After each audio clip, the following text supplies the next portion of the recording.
घोड़ा से अगर आप रेस लगाते हो ना तो उस रेस में आप जीत जाओगे, लेकिन गधा के साथ अगर आर्गुमेंट करते हो ना तो कभी नहीं जीतोगे। You can win a race with a horse but you can never win with गधा in N argument.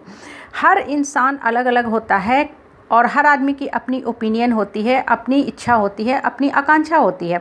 So difference in opinion doesn't mean be people are hating each other, no not at all. हमें हर की भावना, feeling, emotion को respect देना है और हर की अपनी ओपिनियन से जी रहा है। लेकिन आर्गूमेंट क्या होता है कि when two people are doing argument, एक आदमी आपके ऊपर हमेशा चढ़ के बैठता है, रौब दिखाता है, दबाव डालता है, और आर्गूमेंट का सिर्फ और सिर्फ एक ही कारण होता है कि सामने वाला गलत है, जिसको आपका अंतर्मन स्वीकार नहीं कर रहा है, तो वो आपके ऊपर चढ़ के बैठता है और अपनी बातें ज़बरदस्ती मनवाने की कोशिश करता है। और जो सामने वाला आपकी बातें सुन रहा है, सोख रहा है as like an blotting paper, आपको लगता है कि वो एक निर्बल आदमी है। No, not at all, that person is not a निर्बल एट ऑल। वो सबसे सबल आदमी है, क्योंकि आपकी बातें को सुन के सोखने की क्षमता जितना ज़्यादा होगी, वो आत्मा सबसे ज़्यादा सबल होता जाएगा। और आपने you have spoken 100-200 sentence that are all useless and waste sentence. उस सेंटेंस का कोई भी रिलेवेंट वैल्यू नहीं है, कोई क्रिएटिविटी वैल्यू नहीं है। आपने in the meantime wasted all your mental energy, that energy was very very valuable for you in doing something very very constructive. तो जो आत्मा आपको पलट के जवाब नहीं देती है, वो आत्मा एनर्जी को कंजर्व करती है। और एट द एंड बच्चे पढ़ने के बाद ना एक लाइन में सारांश लिख देते हैं कि सारांश ऑफ द स्टोरी, सारांश of the Kavita is this. वो आदमी आपको एक लाइन में एक जवाब दे देता है, सिर्फ एक लाइन में। उसे हम कहते हैं गागर में सागर। That is the meaning of all your 100-200 sentence, sometime more than that also. इसलिए हमेशा ना आर्गूमेंट से बचो, आर्गूमेंट से बचो। Right now we are having vaccine for corona. रोना ओवर कोरोना इज ओवर। अब कोरोना पे रोने की ज़रूरत नहीं है, वैक्सीन आ गया है। But there is no any vaccine for argument. उससे बचाव का आपको खुद रास्ता निकालना है, और एक ही है, इस तरह के लोगों से डिस्टेंस एंड स्पेस मेंटेन करना। कोरोना से बचने के लिए हम लोग डिस्टेंस और स्पेस मेंटेन करते थे। Same thing same way we have to maintain distance and space with this type of arguementing people, because they are just going to spoil all your energy. They are worse than virus. वो virus से भी बुरे होते हैं।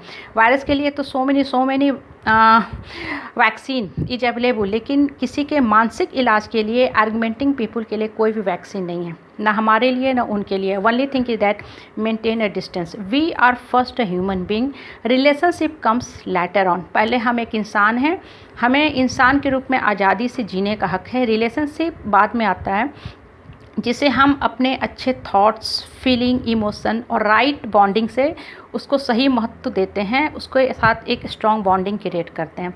So always maintain a distance and relationship with this type of people. ये एक चूसक की तरह काम करते हैं, जो आपकी सारी एनर्जी को चूस लेके जाते हैं। और आत्मा स्ट्रॉन्ग वही होती है जो सत्य के पथ पे रहती है, सही पथ पे चलती है। इसलिए ना कभी भी इस तरह के लोगों के साथ अपनी एनर्जी को वेस्ट मत करो, कभी भी नहीं, because you could never win. इस तरह के लोगों की एक ही महत्वाकांक्षा होती है कि किसी तरह अपनी गलत बातें आपके ऊपर थोप दें, और उन्हें लगता है कि शायद वह विजयी हो गए। उन्हें लगता है कि सामने वाला डर गया, जो उनकी सबसे बड़ी भ्रम होती है। वो दूसरे को डराने में तो शायद सफल हो जाते हैं, लेकिन पहले उन्हें अपने कर्म से डरना चाहिए कि ये कर्म मेरे ऊपर किस दिन लौटेगा। और जिस दिन लौटता है ना, उस दिन कोई भी वैक्सीन नहीं होती है, कोई भी इंजेक्शन, कोई भी दवा नहीं होती है, जिस दिन आपको ये सब चीज़ों से आप बचाव अपनी कर सको। So be very careful about life.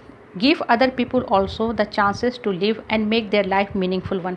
हर इंसान को उसके हिस्से के जीवन जीने दो, औरत हो, बच्चा हो, मर्द हो, और एनी टाइप ऑफ रिलेशनशिप। हर इंसान को ग्रो करने का हक है। और most important, make a life a meaningful one, cover the life journey very very happily, and leave a very good footprint in this world so that other could also remember us.